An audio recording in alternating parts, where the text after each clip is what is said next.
महाकवि कालिदास को कौन नहीं जानता। वे संस्कृत साहित्य के महाकवि तथा महाविद्वान थे, परंतु वे सदा से ही ऐसे नहीं थे। अपने बचपन में वे महामूर्ख तथा अत्यंत मंद बुद्धि थे। उनकी छोटी आयु में ही उनके माता पिता का शरीर छूट गया था। बचपन से उनका पालन पोषण भी एक अनपढ़ परिवार में हुआ था।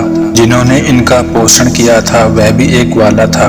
कालिदास को भी बचपन से ही गाय भैंसे चराने का अभ्यास हो गया था। इस काम से जो भी समय बचता वे पास के काली माता के मंदिर में चले जाते और देवी की पूजा अर्चना करते। इसी कारण सभी उन्हें कालिदास कहते थे। उनके किशोर अवस्था में उनके साथ कुछ घटनाएं ऐसी घटी जिनके कारण उनकी पूरी जीवन काया ही पलट गई। विक्रम उर्वशीयम, रघुवंशम, शाकुंतलम तथा मेघदूतम उनकी संस्कृत साहित्य की अद्वितीय रचनाएं हैं। कालिदास एक महान कवि, नाटककार ही नहीं, संस्कृत भाषा के प्राकांड विद्वान भी थे। उन्होंने भारत की पौराणिक कथाओं और दर्शन शास्त्र को आधार मानकर अपनी सुंदर रचनाओं द्वारा भारतीय संस्कृति को एक नई दिशा प्रदान करने का प्रयास किया। कालिदास जी का जन्म वाराणसी क्षेत्र में हुआ था। वाराणसी नरेश की एक सुंदर राजकुमारी जिसका नाम विद्योत्तमा था, वह विद्वान होने के साथ साथ अपनी विद्वता के अभिमान में रहने वाली थी। एक बार उसने अपने राज्य में विद्वान ब्राह्मणों से शास्त्रार्थ करने की घोषणा करवाई। वैसे तो राजा की सभा में विद्वान परस्पर शास्त्रार्थ किया ही करते थे, लेकिन राजकुमारी विद्योत्तमा ने अपनी विद्वता के अहंकार में ब्राह्मणों से शास्त्रार्थ करने की चुनौती उनको दी। तत्पश्चात ब्राह्मणों की सभा का आयोजन किया गया, जिसमें विद्योत्तमा ने शास्त्रार्थ में ब्राह्मणों को पराजित कर दिया। अपनी हार से लज्जित होकर ब्राह्मणों ने अपनी पराजय का प्रतिशोध लेने का संकल्प किया। उन्होंने आपस में विचार किया कि राजकुमारी को अपनी विद्वता का बहुत अहंकार है। इसका विवाह अत्यंत मूर्ख व्यक्ति से कराकर हम अपनी पराजय का बदला लेंगे। मार्ग में जाते हुए उन्होंने एक व्यक्ति को पेड़ पर चढ़े देखा, जो जिस डाल पर बैठा था उसी डाल को उसके मूल से काट रहा था। ब्राह्मणों ने परस्पर मंत्रणा की कि राजकुमारी के लिए इससे उत्तम वर नहीं मिलेगा। वह व्यक्ति पूर्व काल के कालिदास ही थे। ब्राह्मणों ने कालिदास को समझाया कि तुम्हें एक दिन के लिए हमारे गुरु का स्वांग करना है। तुम्हें कुछ बोलना नहीं है, सब कुछ हम संभाल लेंगे। अगर तुमने ठीक से स्वांग किया तो तुम्हारा विवाह हम राजकुमारी के साथ करा देंगे। चाहे कुछ भी हो जाए, पर तुम्हें मौन ही रहना है। कालिदास ने सहमति दी। सभी ब्राह्मण कालिदास के सहित दरबार में पहुंचकर राजा की पुत्री से शास्त्रार्थ करने की विनती करने लगे। ब्राह्मणों ने कहा कि हमारे गुरुजी मौन व्रत धारण करके रहते हैं। वे मूक भाषा में राजकुमारी से शास्त्रार्थ करने के अभिलाषी हैं। राजकुमारी ने पहले ही अपनी विद्वता के अहंकार में राजा अर्थात अपने पिता के सामने शर्त रखी थी कि मैं विवाह उसी से करूंगी जो मुझसे अधिक विद्वान अर्थात मुझे शास्त्रार्थ में हराएगा। राजा का आदेश पाकर राजकुमारी और ब्राह्मणों के बीच शास्त्रार्थ आरंभ हुआ।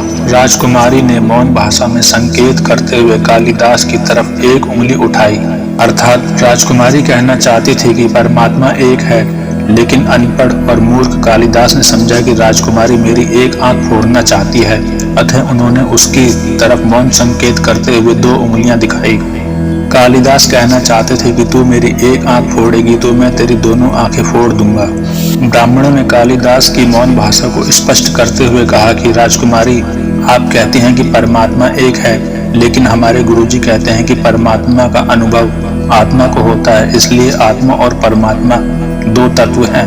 युक्ति युक्त उत्तर पाकर राजकुमारी संतुष्ट हो गई। इसके बाद राजकुमारी ने 5 उंगलियां दिखाई, अर्थात राजकुमारी ने कहा कि शरीर 5 तत्वों का बना है। लेकिन कालिदास ने समझा कि यह मुझे थप्पड़ मारना चाहती है, तो उन्होंने 5 उंगलियों को मिलाकर घूंसा बना दिया, अर्थात तू मुझे थप्पड़ मारेगी तो मैं तुझे घूंसा मारूंगा। ब्राह्मणों ने कालिदास के मौन संकेत को स्पष्ट करते हुए कहा कि राजकुमारी, आप कहती हैं कि शरीर 5 तत्वों से बना है, लेकिन हमारे गुरुजी कहते हैं कि जब यह 5 तत्व एक रूप होते हैं तभी इनकी अभिव्यक्ति मनुष्य अर्थात जीव के रूप में संभव है। इस प्रकार राजकुमारी के हर प्रश्न को ब्राह्मणों ने युक्ति युक्त समाधान द्वारा हल कर दिया।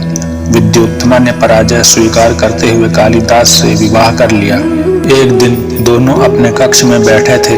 बाहर से किसी ऊंची आवाज को सुनकर विद्योत्तमा ने संस्कृत में पूछा, किंवंती, कालिदास ने कहा, ऊष्ट्रवती। उष्ट्र के स्थान पर ऊट्र सुनकर अर्थात गलत उच्चारण सुनकर विद्योत्तमा ने अपने पति से पूछा, क्या आपको संस्कृत नहीं आती? तो कालिदास ने कहा, नहीं, मैं तो एक अनपढ़ ग्वाला हूँ, मैंने संस्कृत कभी नहीं पढ़ा। तब विद्योत्तमा को भास हुआ कि छल पूर्वक एक मूर्ख से उसका विवाह कराया गया है। वह बहुत दुखी हुई। कालिदास ने उसे बहुत समझाया कि मैं तुम्हें हर प्रकार से संतुष्ट रखूंगा, परंतु विद्योत्तमा नहीं मानी। उसने कहा कि आप तत्काल यहाँ से चले जाइए। मैं एक अनपढ़ और अविद्वान पुरुष को पति रूप में स्वीकार नहीं कर सकती। यह सुनकर कालिदास को बहुत ग्लानि हुई। वे मंद बुद्धि तो थे परंतु लज्जाहीन नहीं। अपने आत्म सम्मान को अपमानित होता देख वे वहां से चले गए। वे काली माता के उपासक तो थे ही, घर से निकलकर वे काली माता को अपने प्राण समर्पित करने के लिए तैयार हुए। उनकी निर्मल भावना और निर्मल मनोदशा को देखकर मां काली प्रसन्न हुई और उन्होंने कालिदास को मंत्र देते हुए विद्या प्राप्ति का वरदान दिया और वे अंतर्धान हो गई। कालिदास का जीवन मूलाधार केंद्र में था। देवी के मंत्र के प्रभाव से उनके मूलाधार केंद्र में शीघ्र ही रूपांतर आरंभ हो गया। तत्परता एवं एकाग्रता पूर्वक की गई कुछ महीनों की साधना से ही उनके मूलाधार, स्वादिष्ठान, मणिपुर आदि केंद्र सक्रिय हो गए। ब्रह्मचर्य तो स्वाभाविक ही उनके जीवन में था। देवी के आशीर्वाद और साधना के कारण मूर्ख कालिदास अब महाकवि कालिदास बन चुके थे। मणिपुर केंद्र के सक्रिय होने से उनकी कवित्व शक्ति विकसित हो गई थी। कुछ महीनों की साधना में वे बड़े से बड़े विद्वान को भी अपने ज्ञान से नतमस्तक करने में सक्षम हो गए। ज्ञान प्राप्ति के बाद सबसे पहले वे अपनी पत्नी के पास आकर आभार प्रकट करने गए।